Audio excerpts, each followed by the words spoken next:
நாமக்கல் மாவட்டம் திருச்செங்கோடு அர்த்தநாரீஸ்வரர் கோயில் வைகாசி விசாக தேரோட்டத்தில் நடந்த ஒரு நெஞ்சை பதற வைக்கும் சம்பவமும் அதைத் தொடர்ந்து அதிகாரிகள் மீது பல்வேறு குற்றச்சாட்டுகளும் எழுந்திருக்கு. தமிழகத்தோட 4வது பெரிய தேரான அர்த்தநாரீஸ்வரர் கோயில் தேரோட்டம் ரொம்பவே விமர்சையா தொடங்குச்சு. புதிதாக கட்டப்பட்ட இந்த தேரை தமிழக அமைச்சர்கள் அருண்ராஜ், லோகேஷ் தமிழ்ச்செல்வன், விஜயலட்சுமி ஆகியோர் வடம்பிடிச்சு இழுத்து தொடங்கி வச்சாங்க. ஆயிரக்கணக்கான பக்தர்கள் ரொம்ப உற்சாகமா கலந்துகிட்டு இந்த விழாவில் யாருமே எதிர்பார்க்காத ஒரு பெரிய சோகம் நடந்துருச்சு. தேர் நகர்ந்தப்ப தேர் திடீர்னு திரும்பினதால தேரோட சக்கரத்துக்கும் அங்கிருந்த தேர் நிலையோட சுவருக்கும் இடையில எதிர்பாராத விதமா ஹர்ஷவர்தன், சஷ்டிகன் அப்படிங்கிற 2 கல்லூரி மாணவர்கள் சிக்கிட்டாங்க. இதுல படுகாயமடைந்த மாணவர் ஹர்ஷவர்தன் முதலுதவிக்கு அப்புறம் சேலம் அரசு மருத்துவமனையில் அனுமதிக்கப்பட்டு சிகிச்சை பலனின்றி பரிதாபமா உயிரிழந்துட்டார். சஷ்டிகன் அப்படிங்கிற இன்னொரு மாணவருக்கு காலில் எலும்பு முறிவு ஏற்பட்டு கோவை தனியார் மருத்துவமனையில இப்ப சிகிச்சை எடுத்துட்டு வரார். இந்த சம்பவத்தை பத்தி கேள்விப்பட்ட தமிழக முதலமைச்சர் விஜய் உயிரிழந்த ஹர்ஷவர்தன் குடும்பத்துக்கு தன்னுடைய இரங்கலை தெரிவிச்சதோட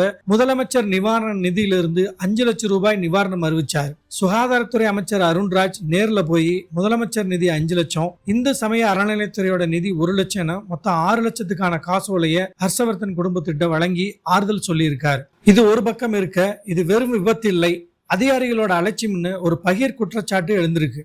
இது சம்பந்தமா சேலத்தை சேர்ந்த சமூக ஆர்வலர் ராதாகிருஷ்ணன் தமிழக முதலமைச்சர் விஜய்க்கு ஒரு விரிவான கடிதம் அனுப்பியிருக்கார். அந்த கடிதத்தில் அவர் என்ன சொல்லியிருக்காருன்னா, தேரோட்டத்துக்கு தேவையான முன்னேற்பாடுகளை செய்ய வேண்டியது அறநிலைத்துறை சம்பந்தப்பட்ட நிர்வாகத்தோட பொறுப்பு. ஆனா அரசு துறைகளுக்கு இடையே எந்த ஒரு ஒருங்கிணைப்பும் இல்லாததாலும் அதிகாரிகளோட கடும் கவனக்குறைவாலும் தான் இந்த உயிரிழப்பு ஏற்பட்டிருக்கு. ஏற்கனவே இது சம்பந்தமா அரசாணைகள் மற்றும் சென்னை உயர்நீதிமன்றத்தோட வழிகாட்டுதல் இருந்தும் அதை அதிகாரிகள் சுத்தமா கடைபிடிக்கல. இது எந்த வகையிலும் மன்னிக்க முடியாத பெருங்குற்றம்னு சொல்லியிருக்காரு. தமிழக திருக்கோயில்களிலே திருத்தேரோட்டங்கள் நடைபெறும் பொழுது பல்வேறு விதமான காரணங்களினால் தொடர்ந்து உயிரிழப்புகள் ஏற்பட்டு வந்தது. அதை தவிர்ப்பதற்காக கடந்த 2012ஆம் ஆண்டு தமிழக அரசின் தலைமைச் செயலர் நிலையிலே பல்வேறு அரசு துறைகளையும், அதாவது காவல்துறை, வருவாய்த்துறை, உள்ளாட்சி குழுமம், மின்வாரியம், பொதுப்பணித்துறை உள்ளிட்ட பல்வேறு துறைகளையும் ஒருங்கிணைத்து அந்தந்த துறைகளுக்கு பணிகள் ஒதுக்கீடு செய்து உத்தரவிடப்பட்டது. அதன் பின்னும் அதிகாரிகளுடைய அலட்சியத்தினாலே உயிரிழப்புகள் ஏற்படவே இது குறித்து நாம் சென்னை மாண்புமிகு உயர்நீதிமன்ற தலைமை நீதிபதி அமர்விலே நாம் வழக்கு தொடுத்திருந்தோம். அதன் பேரில் கண்டிப்பாக இந்த அரசாணையானது கடைபிடிக்கப்பட வேண்டும் என உத்தரவிடப்பட்டது. ஆனால் அதற்கு பின்னும் கூட பொதுமக்களுடைய உயிர், அப்பாவி பக்தர்களுடைய உயிர் இவர்களுக்கு தெரிகிறதோ என்னவோ தெரியவில்லை, சரியான ஒரு நடவடிக்கைகள் எடுக்காமல் தொடர்ந்து உயிரிழப்புகள் ஏற்பட்டு கொண்டுதான் இருக்கிறது. கடந்த 2 மாதங்களுக்கு முன்பாக கிருஷ்ணகிரி மாவட்டத்தில் உயிரிழப்பு ஏற்பட்டது.